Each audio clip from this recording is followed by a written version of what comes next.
Joe, I think they cut your mic off. I think you talk too much. I don't know what that is.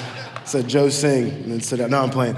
No, Joe's cool. Joe actually, so we just moved to Asheville about, Well, I moved there about 4 months ago. My wife moved there about 3 months ago, and we haven't really had a chance to get out yet. And Joe, being the foodie that he is, he's given us a lot of great recommendations, and hopefully we'll be hanging out with him later so that he can continue to give me some so that I can take my wife out somewhere nice, other than Tupelo honey.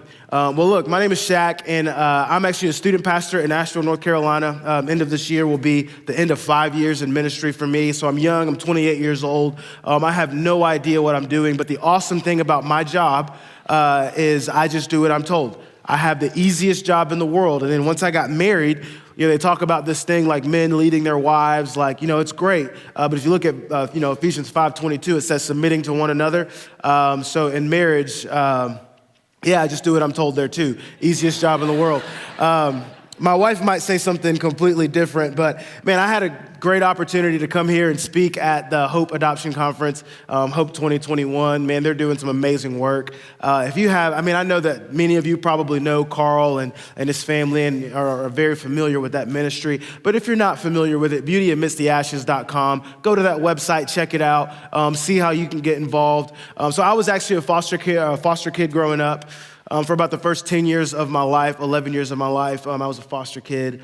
Honestly, I was a foster kid just because my mom, she just didn't want me. And I know that there were some extenuating circumstances, as I've learned recently, about my past.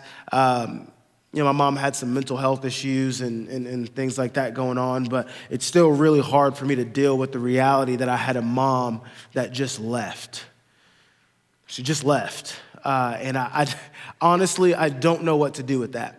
I have no idea what to do with that reality, but I was a foster kid for the first 10, 11 years of my life. And then my dad came in, my dad got me, my biological dad and stepmom and two sisters. And honestly, they did the best they could. They had a kid that was wrought with trauma. They did the best they could. My dad didn't have a father growing up in his life. And my stepmom, she was she was amazing. She was honestly amazing. And she makes the best yellow chocolate cake you've ever seen in your life. Every single time we go home, she's like, "What do y'all want?" I'm like, "You know what I want that yellow chocolate cake."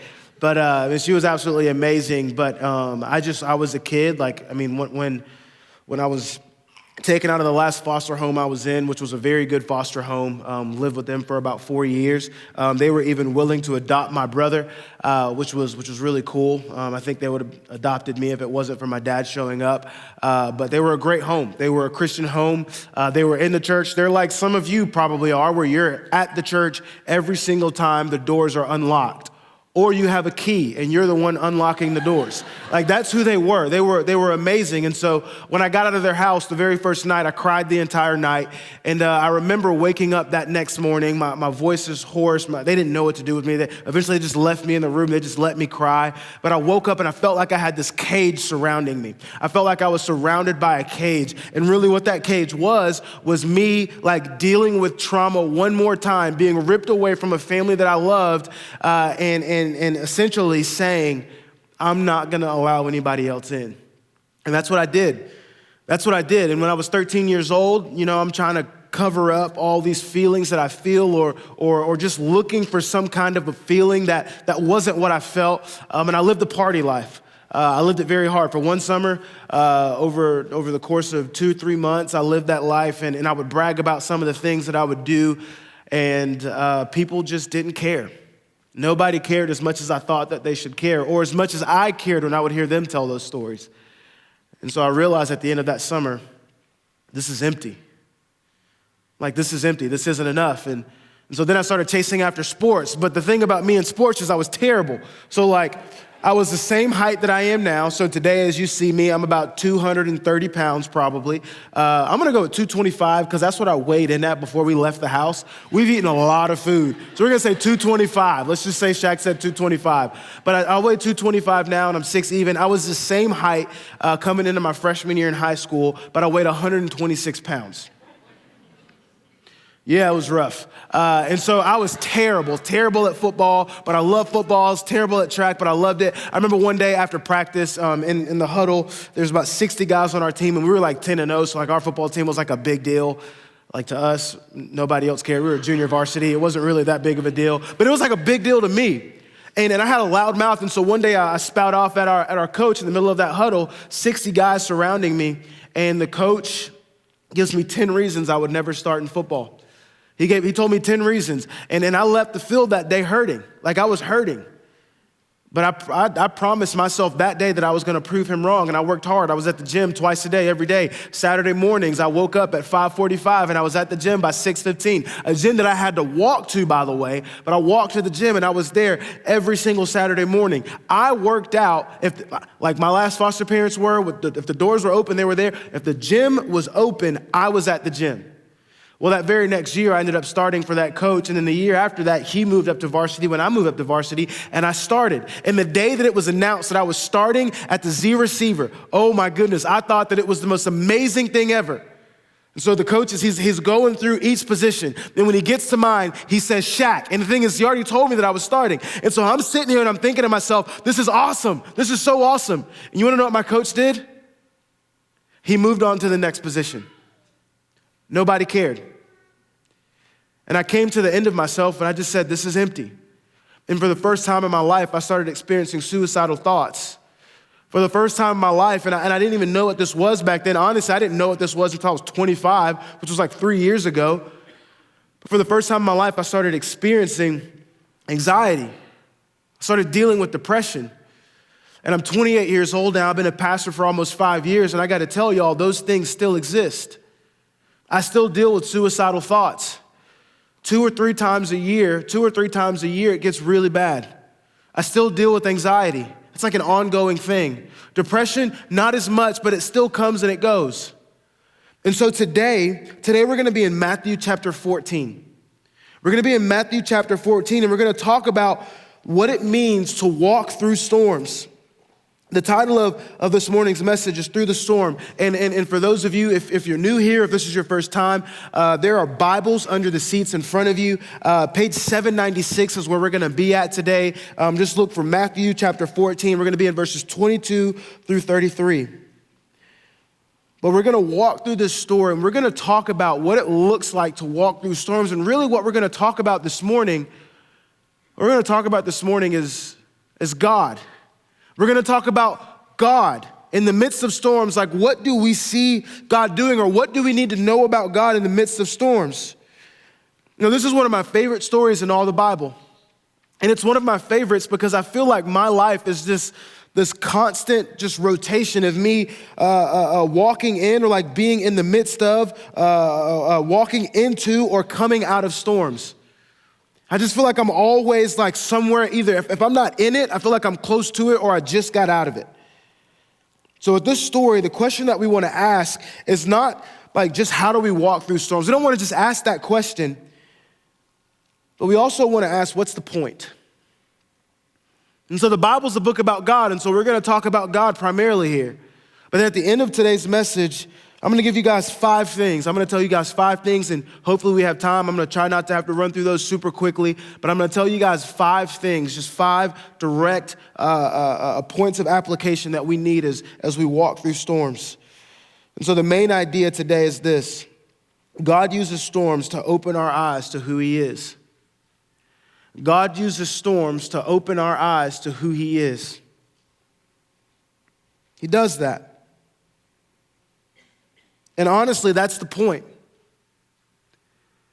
Like, if you wanted me to just go ahead and jump to the end of the message, that's it right there. The point is that God opens our eyes with the things that He sends us through. And so I'm gonna pray, and then we're gonna jump right in. God, you're good. God, as we open your word this morning, God, my simple prayer is that you would give us a side of you that changes us. God, give us eyes to see you. God, give us ears to hear you, and give us hearts that desire you above all else. God, be glorified this morning. I'd be glorified this morning through your word. In Jesus' name we pray. Amen. All right, so there are 3 things about God that we need to know as we walk through storms. Number one, God knows what He's doing. God knows what He's doing. He does. And I think for some of us, this point, it's like, well, duh, Shaq. Like, He's God. But sometimes when we're walking in the middle of a storm, sometimes we have a tendency to forget this reality. Verse 22, immediately Jesus made the disciples get into the boat and go on ahead of him to the other side while he dismissed the crowd. Now, why does Jesus do this? Why does Jesus immediately, and this word immediately pops up, I think 3 times in this passage. Why does Jesus immediately make his disciples get into the boat? Well, right before this story, we see Jesus had just finished feeding the 5,000 with 2 fish and 5 loaves of bread. So why does Jesus do this? This giant lake known as the Sea of Galilee, he sends his disciples to the other side. Well, in John's account of this story, in John chapter 6, we learn that this crowd is amazed at what Jesus had just done. Like, they call him a prophet, and their desire was to essentially overthrow the government and make Jesus king. The people that he just fed, they didn't understand who he was. Now, this is a group of Jews who recognize him to be, as they say, the prophet who is to rule and reign over the earth. But they don't recognize him as the Son of God. They don't. They got part of it right, but really they got the whole thing wrong. I just want to point this out. In John 3:17, Jesus states that the purpose of his first coming, it wasn't to rule and reign over the earth. It wasn't. And it wasn't to condemn anyone. His first coming was to save. So they didn't understand what he came to do. So to stop there from being any kind of uprising, like, Jesus sends his disciples off, and then what he does is he dismisses the crowds quietly. So another reason that Jesus sends his disciples to the other side of the Sea of Galilee is because they also didn't understand what Jesus had come to do. The disciples didn't quite understand that Jesus was the Son of God.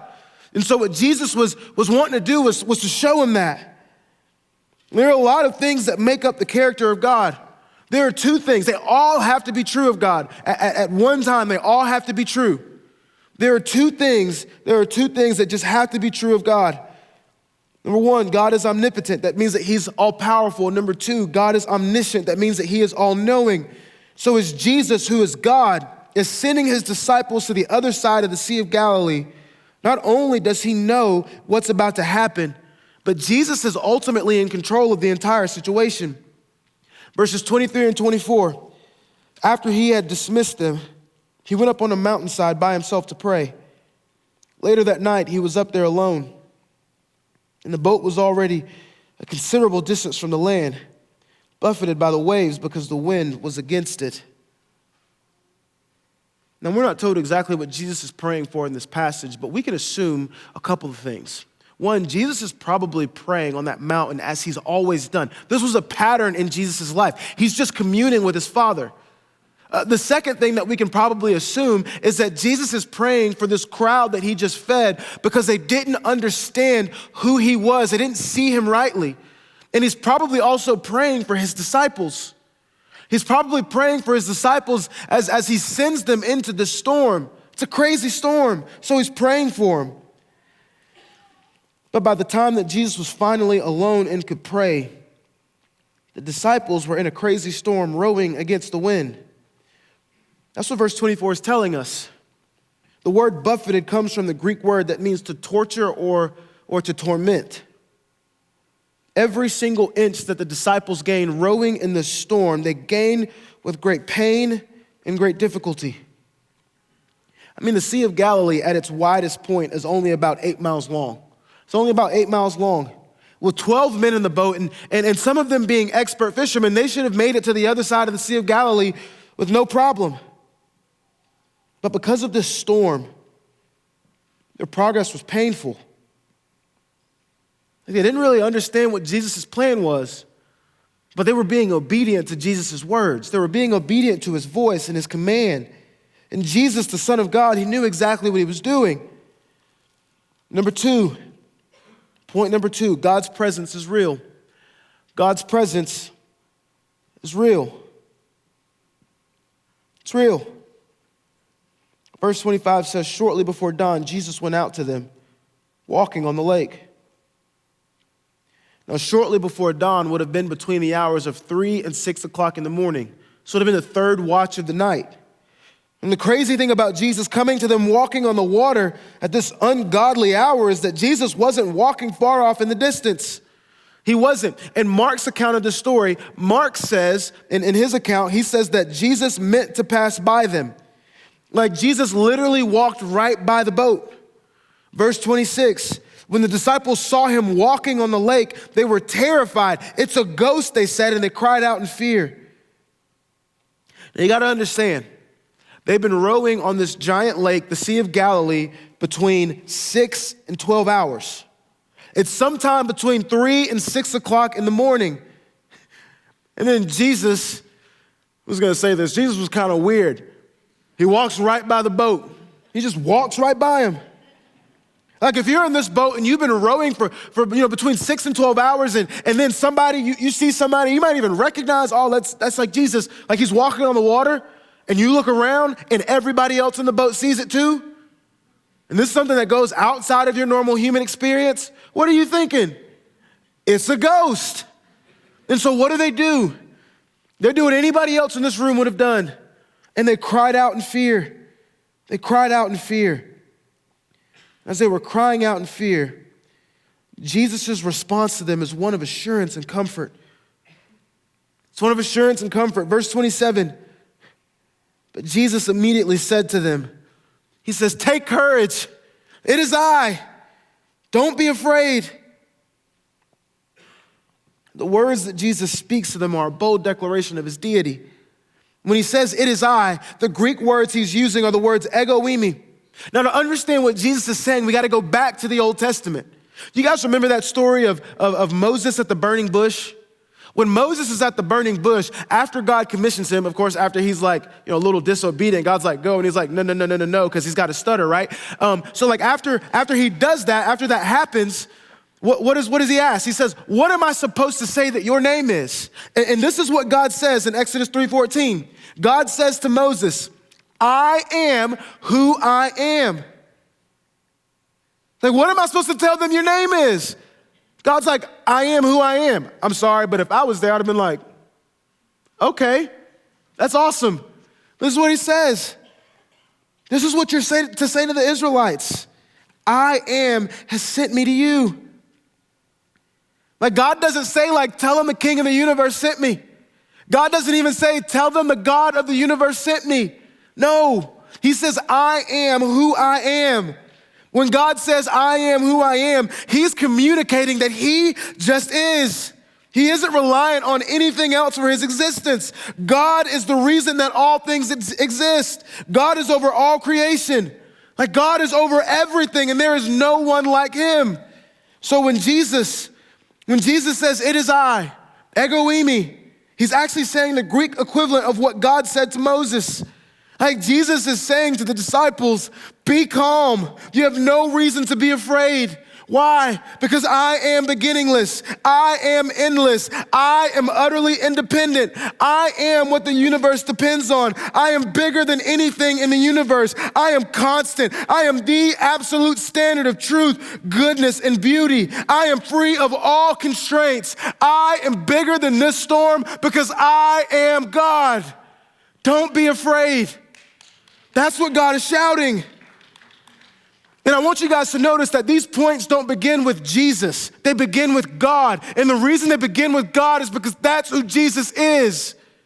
And so when Jesus shouts out, be calm, it is I, he's saying, look, I have this. I'm in control. And that brings us to point number 3.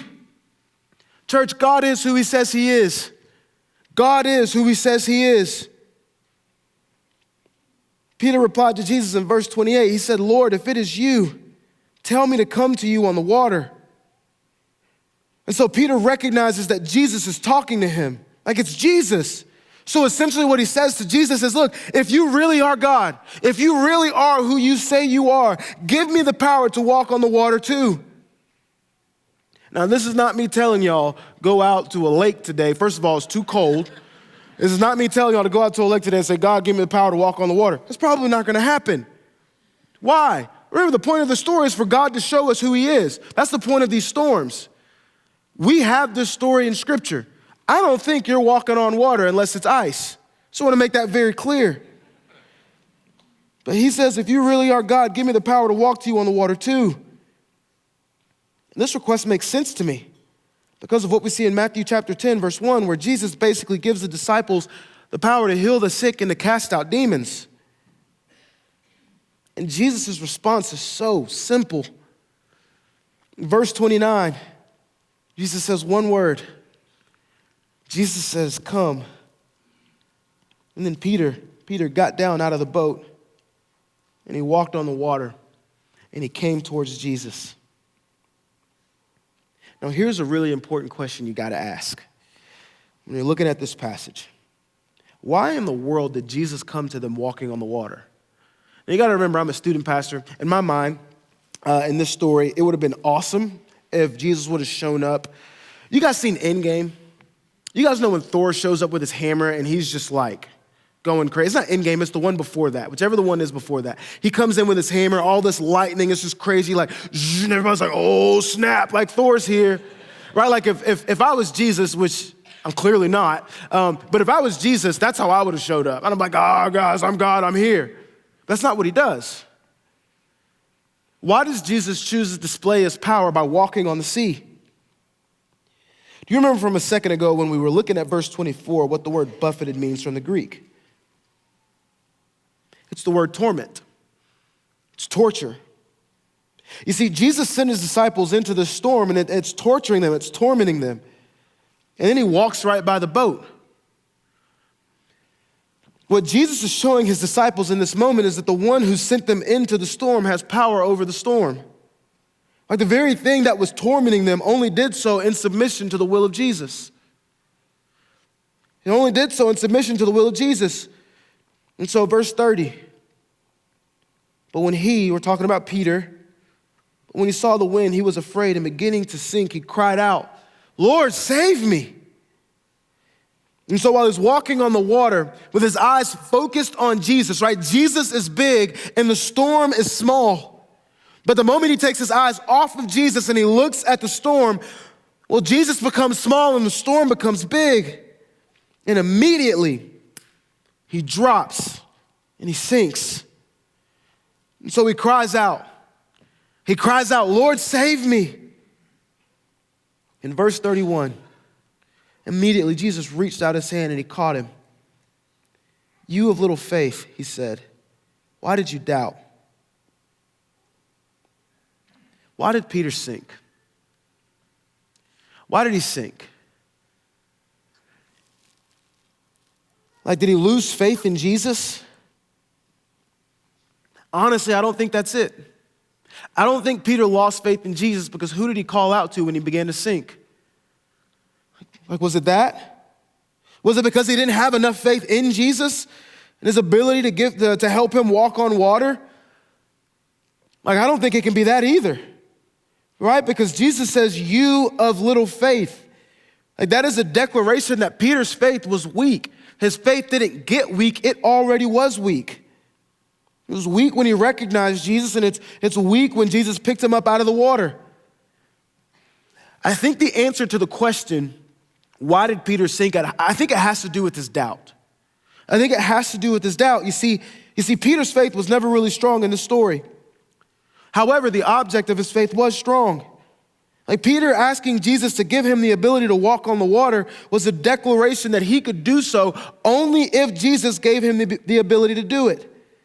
And so when he saw Jesus, he didn't just believe that Jesus would give him the power to walk on the sea. No, he asked for it. He asked for that power.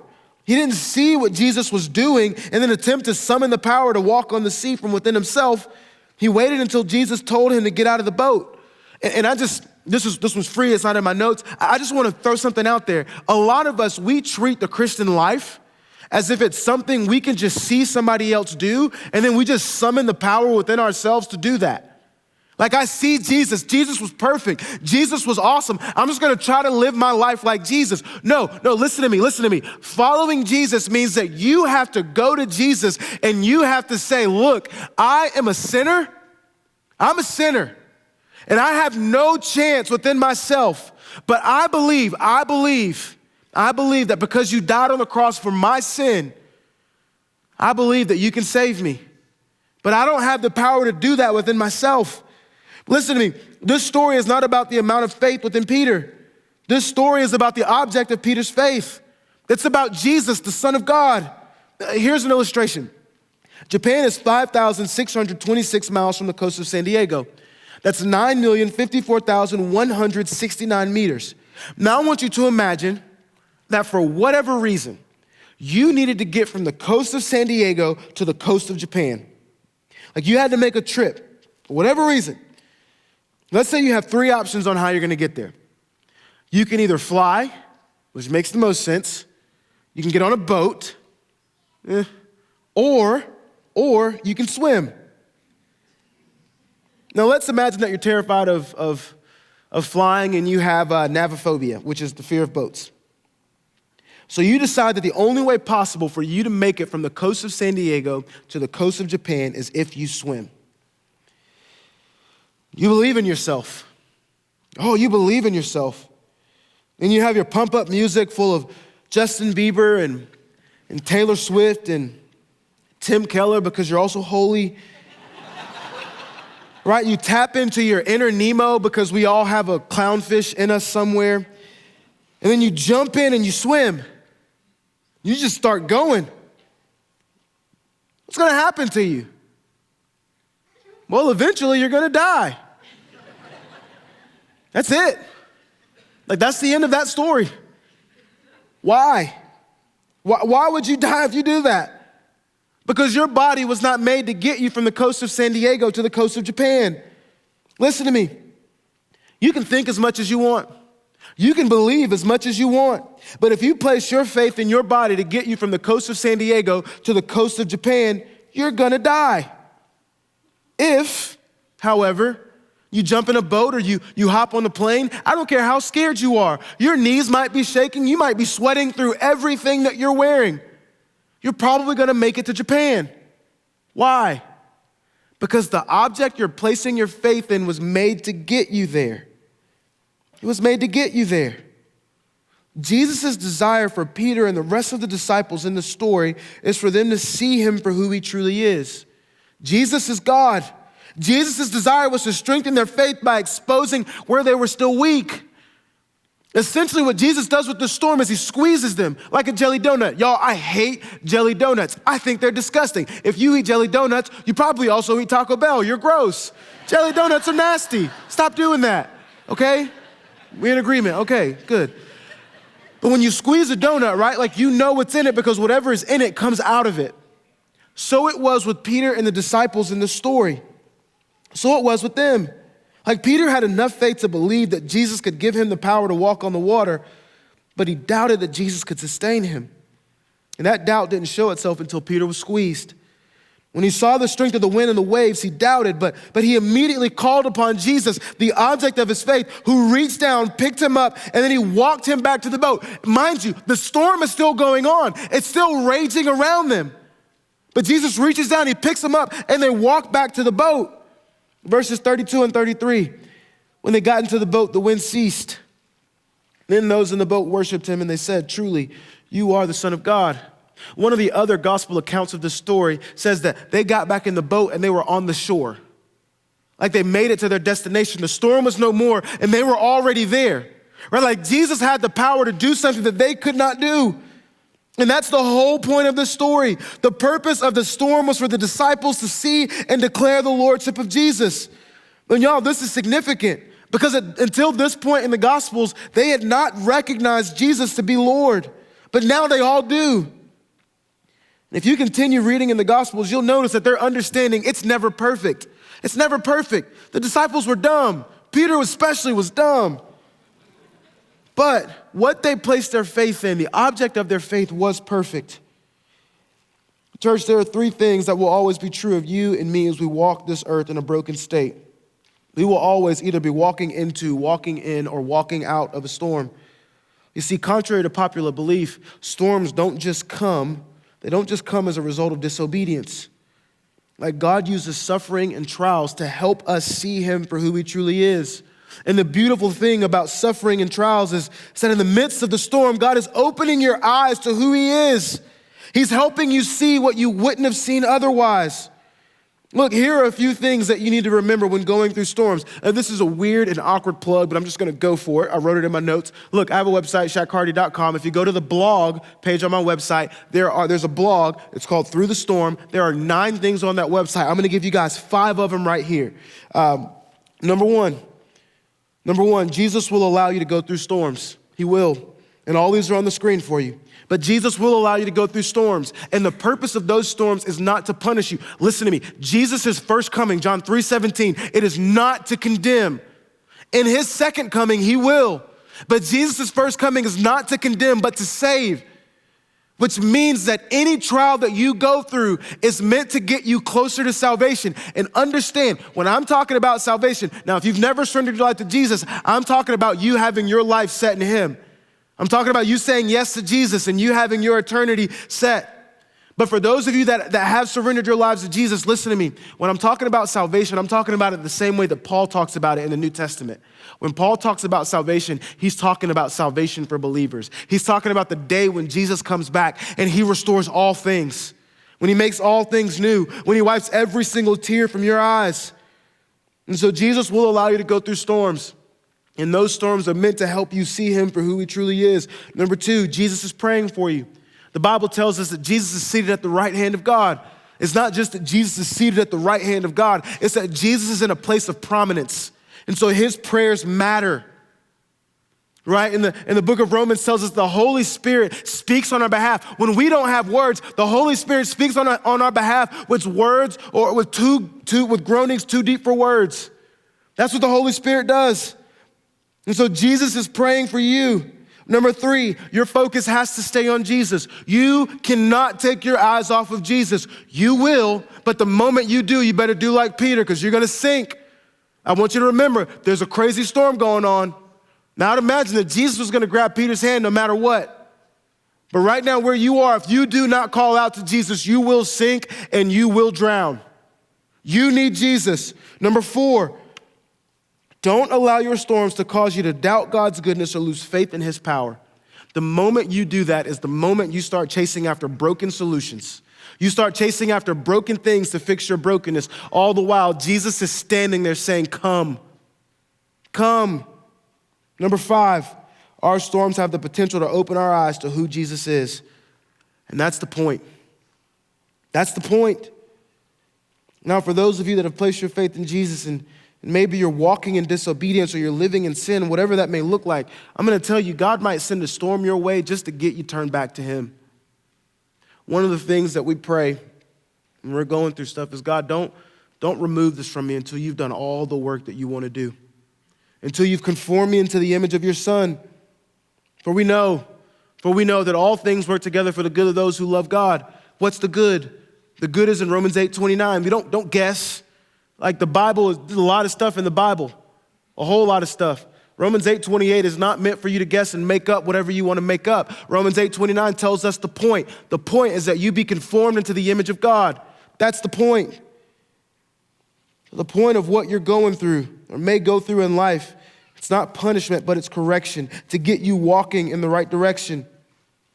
Now, maybe you're here and you're willing to admit that you've never placed your faith in Jesus. Maybe you're going through a difficult time or you've watched someone else go through something painful.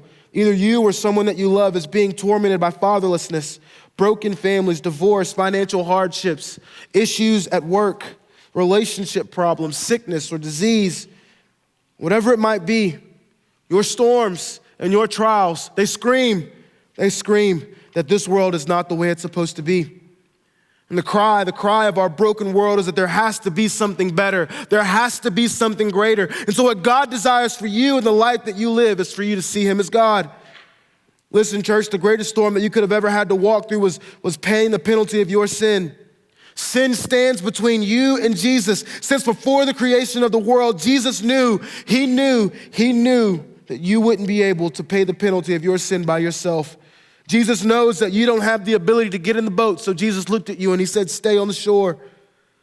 The Bible says for the joy that was set before him, Jesus endured the greatest storm in human history. He endured the cross. And the joy that was set before Jesus is that he gets you. And so this morning, if you place your faith and your trust in Jesus, no matter how strong or weak that faith may be, The Bible says that you will be saved. And while the brokenness of life will remain, it will. The moment you place your faith and your trust in Jesus, the storm that is God's wrath on your life because of sin, it's calmed immediately. If the pain that you have experienced in life, or maybe you're experiencing right now, where the pain that you will experience leads to you seeing Jesus for who he truly is, then your pain, your experience is accomplishing its purpose. God allows pain to come into our lives because that pain can ultimately lead to greater joy. Like in this story, not only were Peter's eyes open to who Jesus was, but every single disciple that was in the boat, they all had their eyes open to who Jesus was. And that's knowledge they wouldn't have had without the storm. Look, Paul says in 2 Corinthians 1:3-6 that God comforts us in our affliction so that we may be able to comfort others. Just like this story wasn't about Peter, I need you to understand that your storm, your trials, the troubles that you faced, they're not about you. They're about the object of your faith. They're about Jesus, the Son of God. So my encouragement to you is do not waste the storm. Don't waste the storm.